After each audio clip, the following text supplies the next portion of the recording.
Om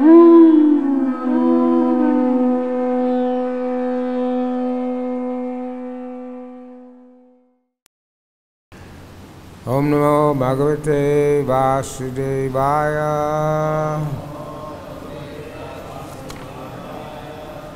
Om Namo Bhagavate Vasudevaya. Om Namo Bhagavate Vasudevaya.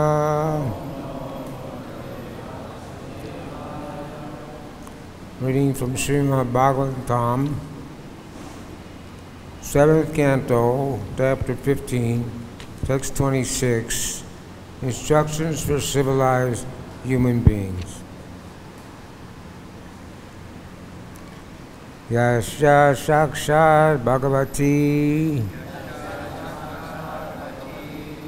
Jnanadipa Prase Guru Madhyasya Niti Dita Satam Tasya Sarvam Kunjara Suchara Chava. Word for word. Yasha, one who.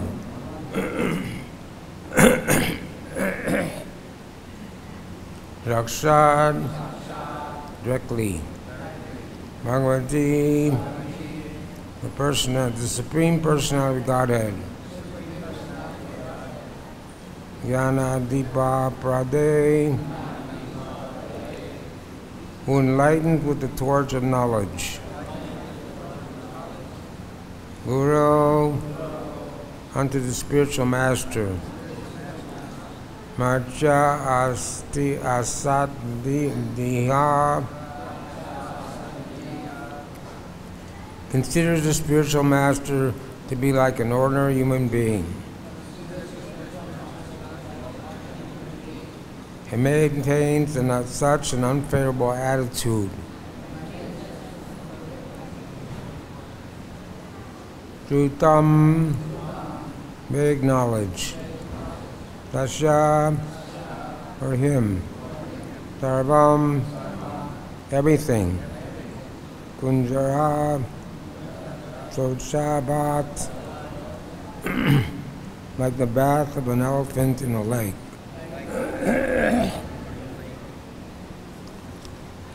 Translation purport.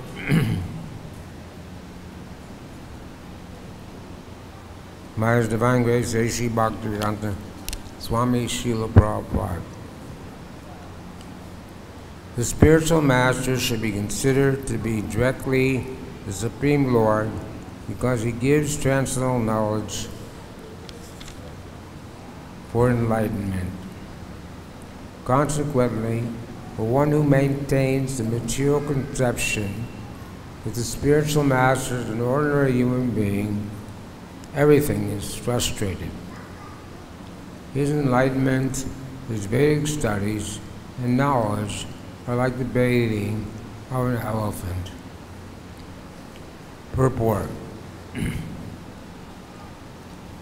is recommended that one honor the spiritual master as good as being on an equal status with the Supreme Personality of Godhead. Sakshat Haritrena Sasamasa Shastre. This is enjoined in every scripture. Acharya Mam Vijaniyat.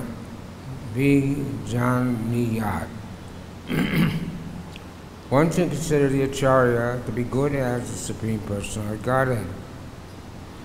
In spite of all these instructions, if one considers the spiritual master an ordinary human being, one is doomed. His study of the Vedas and austerities and penance for enlightenment are all useless. As soon as it comes on the shore, it takes like the bathing of an elephant.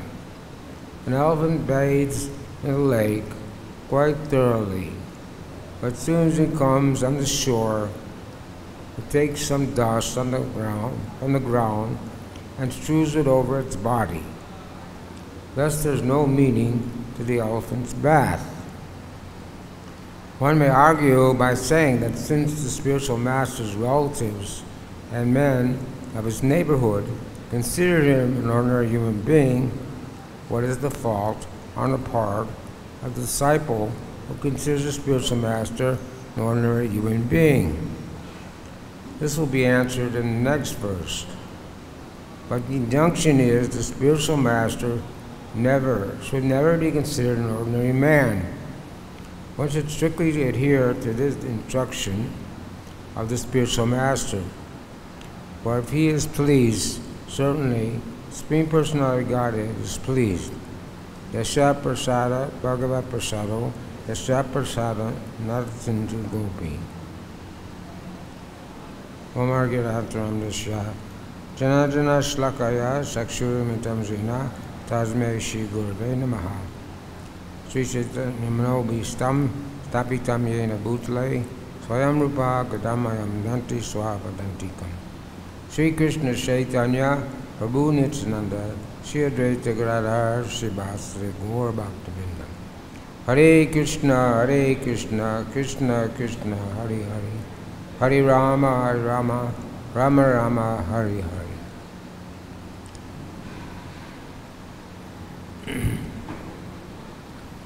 Translation, once again. The spiritual master is considered to be directly the Supreme Lord because he gives transcendental knowledge for enlightenment. Consequently, for one who maintains the material conception that the spiritual master is an ordinary human being, everything is frustrated. His enlightenment and his Vedic studies and knowledge are like the bathing of an elephant.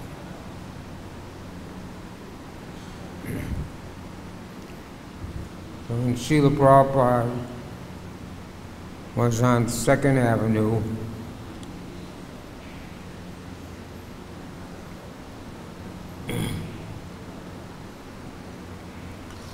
he made this declaration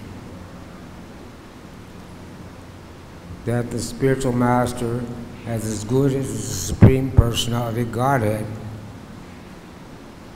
And then he walked out of the room.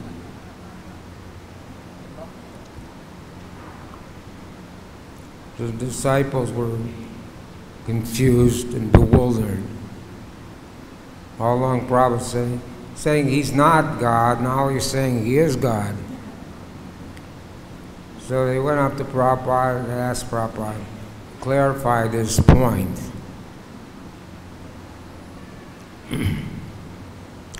So Prabhupada then clarified the point that the spiritual master is not God, but he's the representative of God. Prabhupada says here, the example of Lord Krishna being the Supreme Personality of Godhead is appropriate in regard to understanding of the spiritual master. The spiritual master is called Seva Bhagavatam, the servitor, Supreme Personality of Godhead, and Krishna is Seva Bhagavan, the Supreme Personality of Godhead, who is to be worshipped. The spiritual master is the worshipper God, whereas the Supreme Personality of Godhead, Krishna, is the worshipable God. This is the difference between the spiritual master and the Supreme Personality of Godhead.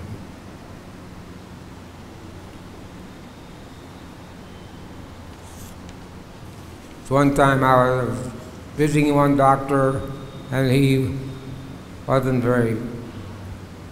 inimical, he wasn't favorable, but he was neutral.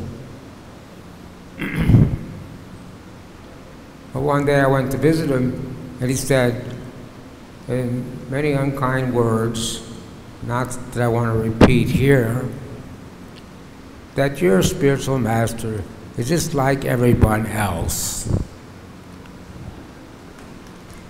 This was in 1981 or 82, 4 or 5 years after Prabhupada left the planet. He never even met Srila Prabhupada. So I said, how can you come to that conclusion about some person that you never even met? But somehow he had read something in Prabhupada's books or saw Prabhupada's picture. For some reason, he came to this conclusion. So I thought, well, it's offensive to preach the faithless, so better not to continue this conversation. So it was like that. In Australia, when Prabhupada had preaching programs at the university, they made these shringasans that looked like something from the moon, from Mars. Looked like rocket ships. And when Prabhupada went to sit on them and speak, there was an uproar from the audience. The students became envious. Why is this man sitting on such a beautiful seat? So after that, Prabhupada would never sit on the Vyasasana in public. Even when a reporter came to see Prabhupada in Chicago, and Prabhupada was sitting in a chair next to his Vyasasana, so the reporter asked him, why you're not sitting on your seat? He said, well, if I sat on my seat, you'd be envious of me. So oftentimes they would criticize Srila Prabhupada for riding in a big car. Because people think spiritual life means you renounce everything. In the third chapter of Bhagavad-Gita, first purport, Prabhupada talks about that, how people think spiritual life means you go to the forest, you renounce everything, and become inactive. So devotees were appreciating Srila Prabhupada and thought he should have the best thing, but get him a nice car. But Prabhupada wasn't so concerned what kind of car he rode in. He said, this car is nothing special. It's made of steel and iron, plastic. The spiritual master should have a car made of gold. And we know when the when the order carriers from Vaikuntha came to take Dhruva Maharaj back to Godhead, they came in an airplane which was made of jewels and gold and silver, very opulent.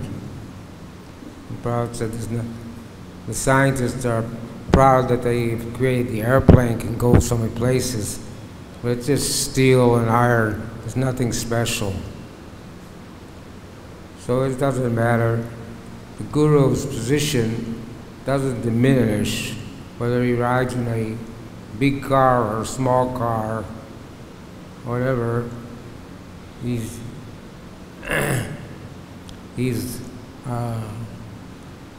was talking about how the Guru is on the same platform as the Supreme Personality of Godhead. So the Guru is the worshipper God, and Krishna is the worshipable God. But people with faulty intelligence, they misunderstand and think that they don't have a understanding of what a spiritual master should be, because there's so many cheaters in the world. Some gurus, they can show some magic and then they get many followers, and people think that this person is God or guru is by some magic. So they asked Prabhupada, one reporter asked Prabhupada, can you show some magic? And Prabhupada pointed to his disciples and said, "This is my magic." So, although the Guru may have all 8 cities, the advanced devotee is given by Krishna, empowered by Krishna, has mystic powers, but it doesn't exhibit them. And he says that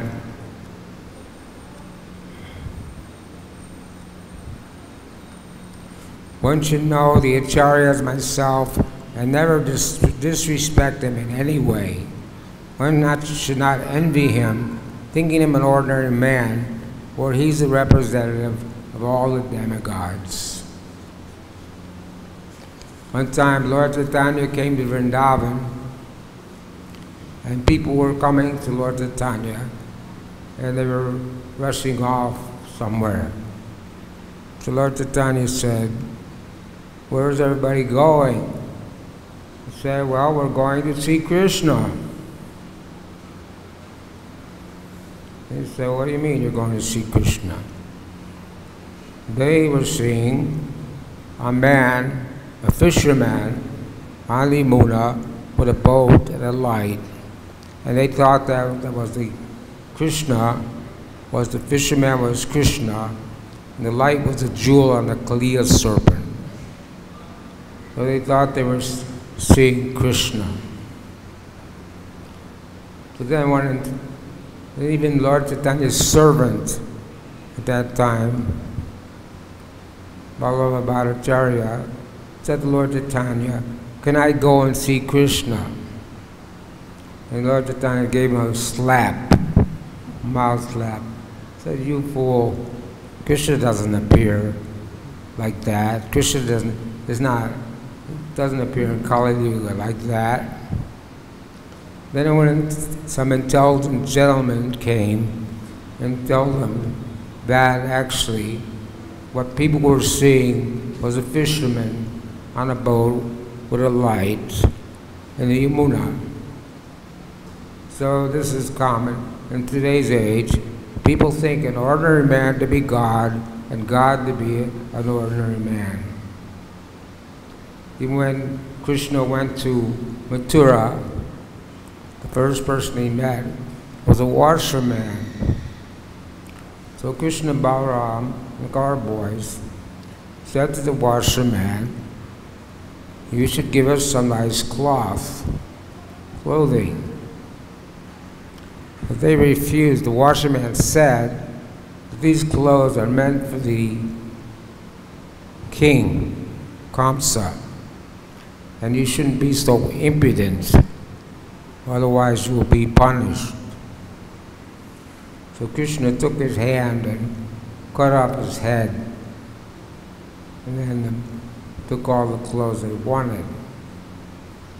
Because he couldn't recognize Krishna as the Supreme Personality Godhead because he didn't have any devotion. Same thing happened when Lord Chaitanya, when Lord Nityananda appeared. Some people accepted Lord Chaitanya, but they didn't accept Lord Nityananda because of his uncommon behavior. So Lord Chaitanya said to Srivas Thakur, "Why are you keeping this madman in your house, Lord Nityananda?"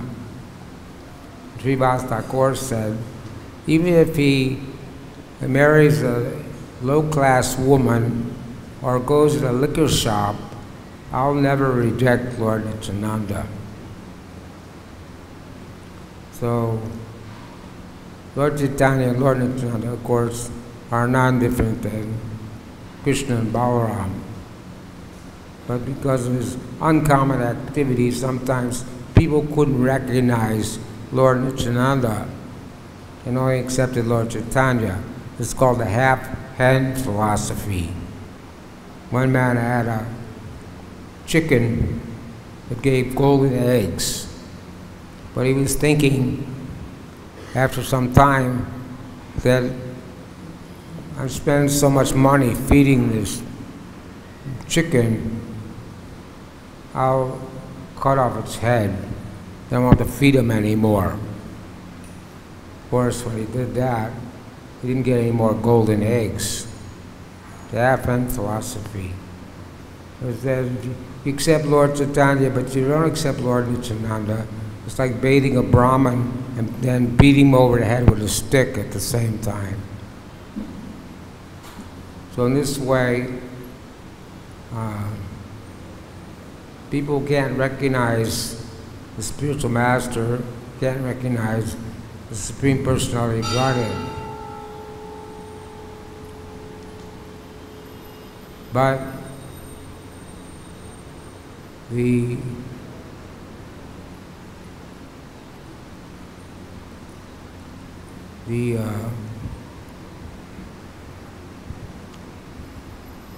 spiritual master is the Acharya, and because he carries the Lord within his heart.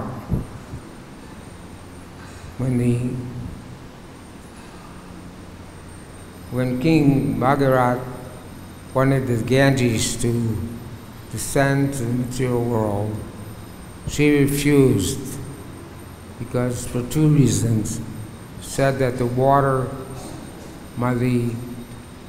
force of my water will flow through the earth and go to the house planets, and that people will leave their sinful activities in my water, and I'll become overburdened by sinful activities.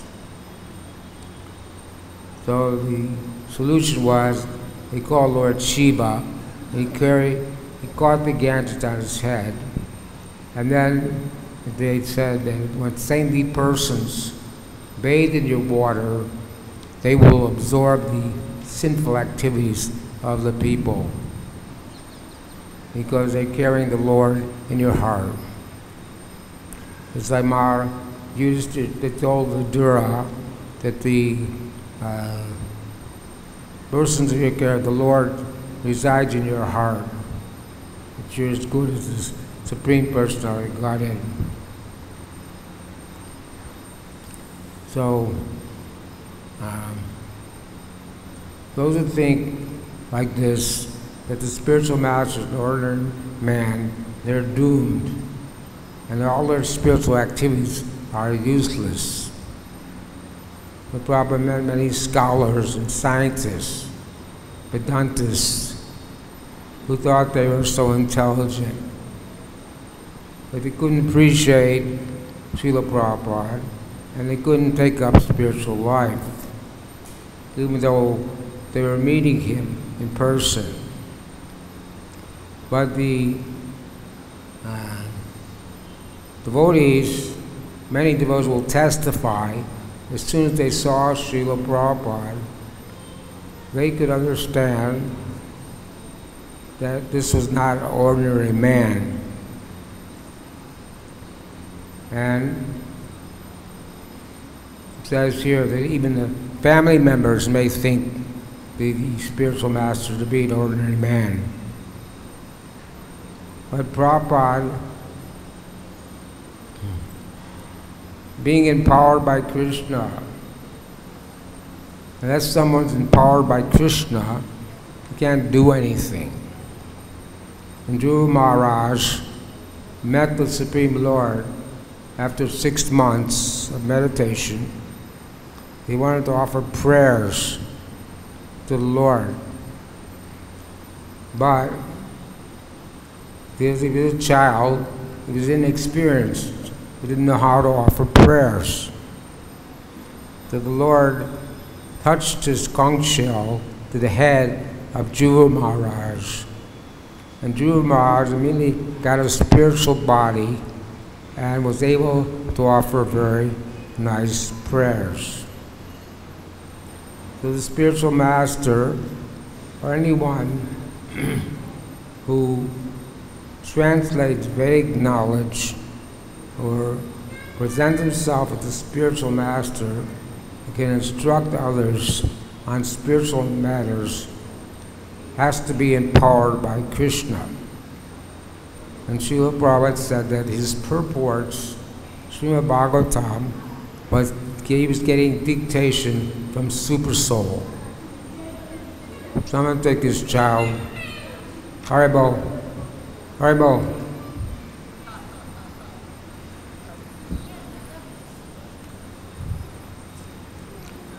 Then a reporter was asking Srila Prabhupada, can you speak to Krishna? And Prabhupada said yes. But then when Prabhupada's disciples was trying to give some philosophical explanation, but Prabhupada said,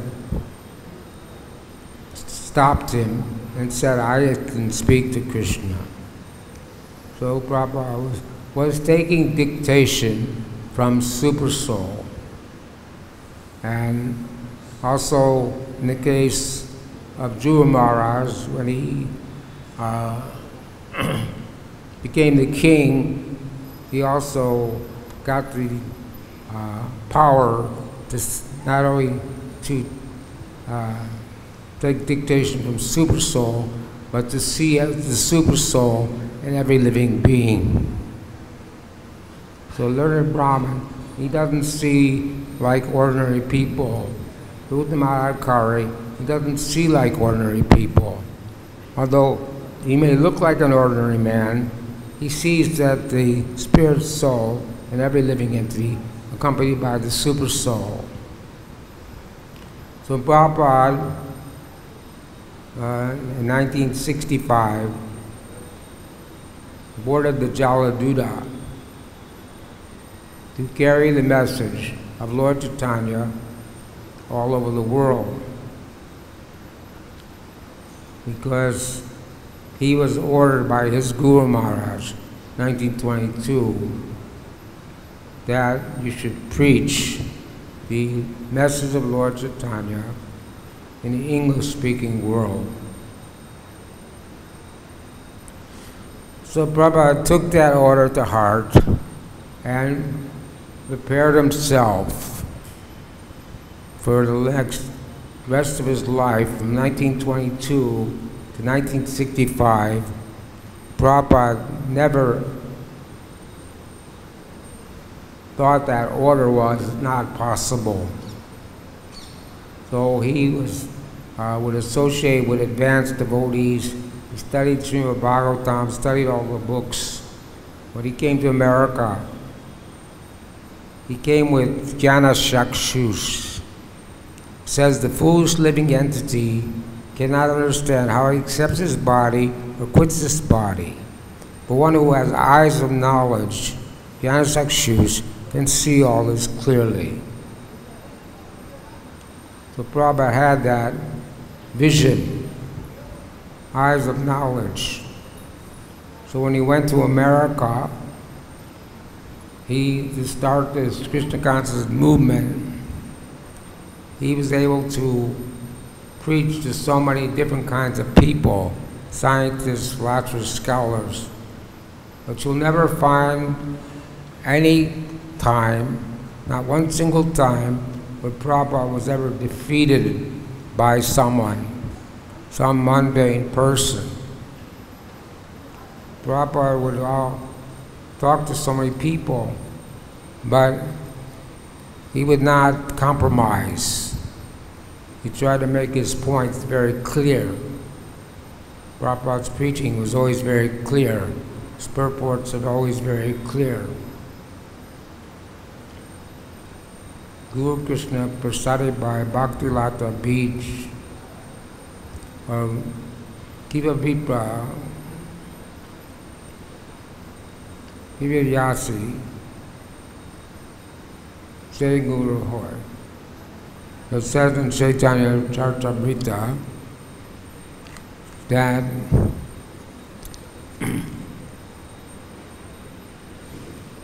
the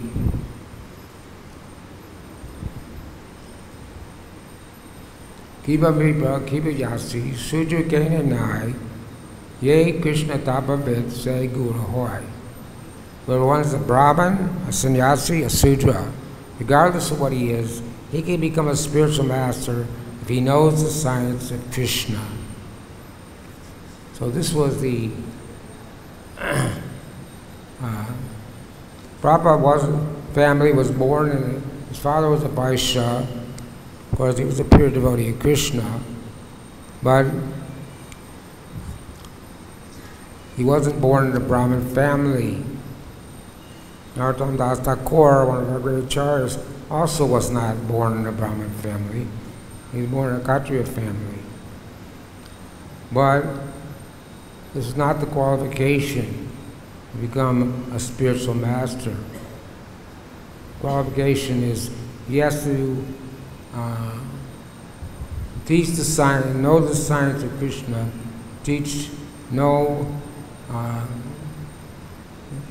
not deviate. It says in Upandesamrita, Vacha Vegam, Manasakroda Vegam, Jiva Vegam, Udara Pasta Vegam, Aitan Vegam, Yo Vishishta Dira, Sarvam Apimam Pitivim Sashishya. A sober person who can tolerate the urge to speak, the mind's demands, the actions of anger, urge of tongue, belly, and genitals, is qualified to make disciples all over the world.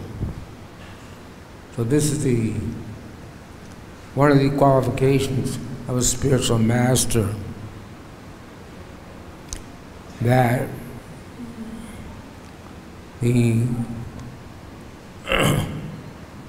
spiritual master has to have full control of his senses and should know the science of Krishna consciousness.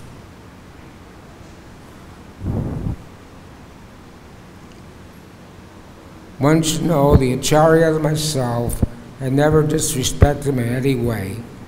One should not envy him, thinking him an ordinary man, for he is the representative of all the demigods.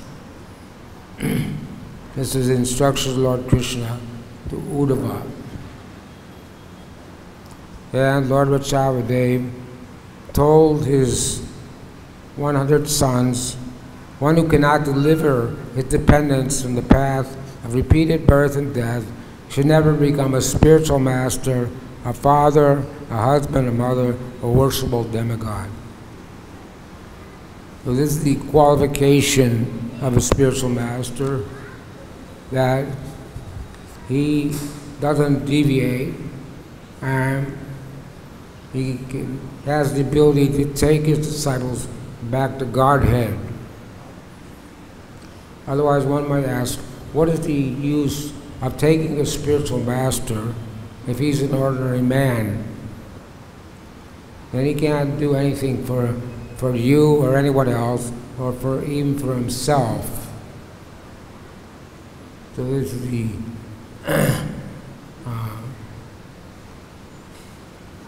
one should.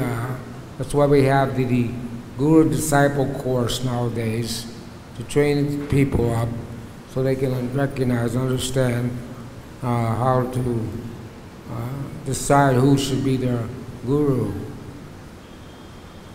And the Guru Shastra Sadhu Vaikya, Chitte Koriya Aikya. The Guru never deviates, only speaks what is given in the Shastra. He doesn't speculate. In the world, there's many armchair speculators. People want to speculate about these things. It's like the Bhagavad-Gita has been translated. So many versions of Bhagavad-Gita are there. But Prabhupada says, what are the people, why are they sticking their nose in other people's business? They want to say that the Kutsetra is the body and the Pandavas are the five senses. They want to make some speculation about the Bhagavad-Gita. But it's very clear. You don't need to speculate. So Prabhupada gave us Bhagavad-Gita as it is. When Lord Chaitanya met Sarvabhauma Bhattacharya, Sarvabhauma Bhattacharya said to Lord Chaitanya, "You're a sannyasi, you should study Vedanta." So Lord Chaitanya said, "Okay." So Sarvabhauma Bhattacharya said, "I will teach you Vedanta." So for 7 days, Sarvabhauma Bhattacharya was speaking Vedanta philosophy. But Lord Chaitanya was silent. So then Sarvabhauma Bhattacharya said to Lord Chaitanya, I've been speaking for 7 days now, and you have not said anything, so I don't know if you understand what I'm saying or not. The Lord Chaitanya said, I understand the Vedanta Sutra, I understand the Vedas very clearly, but your explanation I cannot understand. You have taken the direct meaning and given the Mayavadi interpretation of Shankaracharya, which is like the clouds covering the sun. So Shankaracharya came to lead the people away from Buddhism, to bring people back to the Vedas, and taught Mayavadi philosophy. And Krishna and Prabhupada was at a program, and some man was speaking at the end of the program. Prabhupada, right in the middle of the program, he told the devotees, do kirtan, have a kirtan. Because this man was speaking Mayavadi philosophy, he couldn't stand to hear this man speaking all nonsense. So this is the difference between the genuine guru and the bogus gurus. It's also third offense to the holy name to disobey the orders of the spiritual master and consider him an ordinary man. Or if you don't like your guru, when at one time Gradhar Pandit had gone to Lord Chaitanya and said, can you give me mantra again? I gave my mantra to an unworthy person. Now I'm feeling bad. The Lord Chaitanya said, no.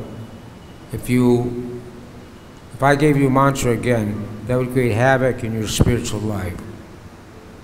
So if your spiritual master is still in good standing, he should never be rejected. But there's Shiksha Guru, there's Diksha Guru and Shiksha Guru. So with the permission, if you don't feel your spiritual master can give you proper Shiksha, you shouldn't reject him, but with his permission, you can go to someone for Shiksha or instruction. And our line is the Shiksha line, so you take instruction from someone who's your Shiksha Guru can also take you back to Godhead. So either way, the spiritual master should not be disrespected. Never think that the spiritual master is an ordinary man, because we may not, it says that the Mani and Bapu is there. And familiarity breeds contempt. So many Prabhupada's servants fell into Maya, or gave up Prabhupada's service and got married, because the Vani, the Vapu, close association, may cause you to commit offenses. And we know the Vaishnava Aparad is the worst kind of offense one can make. So the Vani, better to follow Prabhupada's instructions than to have had his personal association. Of course, everyone wants the personal association of the Guru, but if that's not possible, or it's dangerous. In the case of Srila Prabhupada, it was dangerous for those people who got Prabhupada's close association, but they became too familiar, thinking that Prabhupada was an ordinary man. So in either case, you should never think the Guru is an ordinary man, and should examine the Guru and make sure that he never deviates. One lady came to a yogi and asked him to please tell my son not to eat sugar. So he said, okay, come back in 1 week. So she came back in 1 week, and the man said to the child, don't eat sugar. So he said, well, why'd you make me come back in a week? Why couldn't you tell me the first time? He said, well, I had to stop eating sugar. So this is the Guru. The Guru is the Acharya. Acharya means one who teaches by example. So the Guru cannot say one thing and do something else. There was a big Guru in Delhi, had many thousands and millions of disciples, and they were thinking he was God, and now he deviated, now he's been sentenced to jail for life. He got a lifetime sentence in jail for committing a crime. So this would never happen to a genuine spiritual master who never deviates from the principles of Krishna consciousness. And therefore, the genuine spiritual master should always be honored, and we should follow his instructions and always appreciate the fact that Srila Prabhupada went to so much trouble to come to America at the advanced age of 70 to preach Lord Chaitanya's mission and try to help this misguided, misdirected, foolish civilization. This chapter is called Instruction for Civilized Human Beings. We heard yesterday that in Ireland they made abortion legal. So if you go out and murder someone, it's not legal. But if you kill the child in the womb, it's legal. So this is the condition of the world today. The world leaders are all fools and rascals, and the citizens are all Sudra, close Sudra, some or less than Sudra. So either this combination cannot expect anything good to happen in this world. So the only hope is Kirtanya's, this Sankirtan movement. Yagnar Sankirtan prayer, Jantihi Sumeda Saha. In this age of Kali Yuga, Harinam, Harinam, Harinam, Eva Kevala, Kuluna Stevan, Seven Stevan, Gachiranita. That there's no other way, no other way, no other way but chanting the holy name. And this will be the savior of humanity if the world population takes to this Sankirtan movement. Then we can hope for a change in the misguided, misdirected civilization. Hare Krishna.